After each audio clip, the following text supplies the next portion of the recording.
بسم اللہ الرحمن الرحیم۔ ایران کا بادشاہ بہت دنوں سے پریشان تھا۔ یوں تو ہر طرف خوشحالی کا دور تھا، پر بادشاہ کی پریشانی کی وجہ اس کی اکلوتی بیٹی شہزادی ثنا تھی۔ بادشاہ بھی اپنی بیٹی کی شادی کر کے اپنے فرض سے دوش ہونا چاہتا تھا، لیکن شہزادی ثنا نے عجیب اعلان کر رکھا تھا کہ جو شخص ان سوالوں کے درست جواب دے گا وہ اسی سے شادی کرے گی۔ آس پاس کی ریاستوں کے کئی شہزادے آئے مگر ناکام لوٹ گئے۔ اس ملک میں ایک نوجوان طالب علم رہتا تھا، اس کا نام اعظم تھا۔ اس نے اپنے والد سے کہا کہ وہ بھی اپنی قسمت آزمانا چاہتا ہے۔ اعظم کے والد استاد تھے اور کئی برسوں سے لوگوں میں علم کی روشنی بانٹ رہے تھے۔ ملک فارس کا وزیر اعظم، بڑے بڑے درباری اور شہر کا قاضی بھی ان کا شاگرد تھا۔ باپ نے بیٹی کی خواہش دیکھی تو بولے، بیٹا اگر تو ناکام لوٹا تو تیرا کچھ نہیں جائے گا۔ لوگ کیا کہیں گے کہ ایک استاد کا بیٹا ناکام ہو گیا؟ اعظم اپنے باپ سے کہنے لگا، بابا بڑے بڑے شہزادے لوٹ گئے، اگر میں بھی ناکام ہو گیا تو کیا ہوا؟ یہ تو مقابلہ ہے، جو بھی جیت لے، اور شاید وہ خوش نصیب میں ہی ہوں۔ آخر باپ کو بیٹے کی ضد ماننی پڑی۔ اعظم خوشی خوشی محل کی طرف چل پڑا۔ شہر بھر میں یہ خبر جنگل کی آگ کی طرح پھیل گئی کہ ایک عالم کا بیٹا قسمت آزمانے محل چلا گیا ہے۔ مقررہ وقت پر محل لوگوں سے بھرا ہوا تھا۔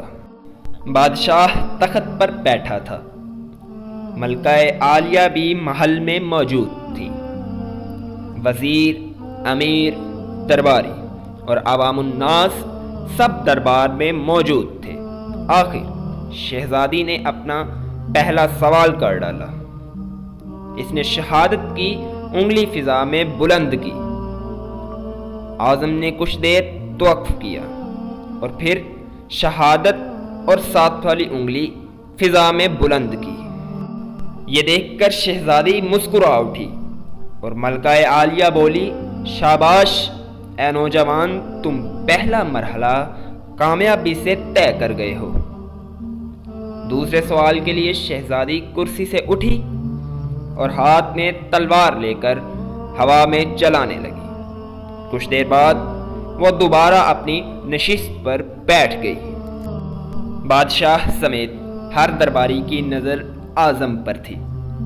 اعظم کھڑا ہوا اور اپنی جیب سے قلم نکال کر فضا میں بلند کر دیا، شاباش اے نوجوان، ہم خوش ہوئے، یہ جواب بھی درست ہے۔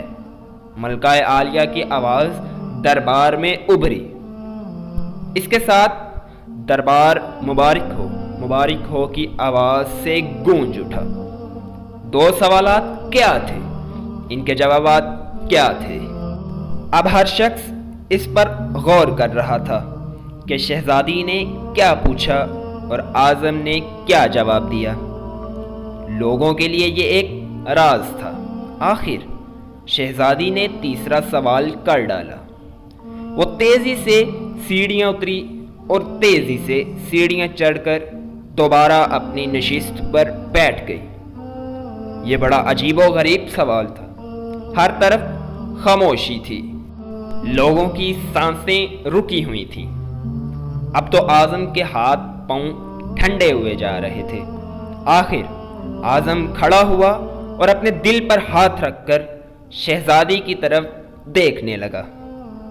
مرحبا مرحبا اے نوجوان، مبارک ہو، شہزادی نے تمہیں پسند کر لیا ہے۔ ملکہ عالیہ کی آواز کے ساتھ ہی شہزادی ثنا شرما کر محل کے اندرونی حصے میں چلی گئی اور محل مبارکباد کی آواز سے گونج اٹھا۔ لوگ خوشی سے جھوم رہے تھے۔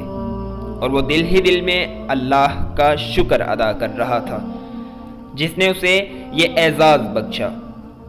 بادشاہ نے اعظم سے پوچھا، اے نوجوان، ملکہ عالیہ کو تو تم نے مطمئن کر دیا، اب یہ بتاؤ کہ تم سے کیا پوچھا گیا تھا اور تم نے کیا جواب دیا؟ اگر تم نے ایک بھی غلط جواب دیا تو تمہاری گردن مار دی جائے گی۔ اعظم پر اعتماد انداز میں کھڑا ہوا اور بولا، بادشاہ سلامت۔ شہزادی نے ایک انگلی کھڑی کر کے پوچھا، تم کیا اللہ کو ایک مانتے ہو؟ میں نے 2 انگلیاں کھڑی کر کے جواب دیا کہ اللہ اور اس کے رسول صلی اللہ علیہ وآلہ وسلم پر میرا ایمان اٹل ہے۔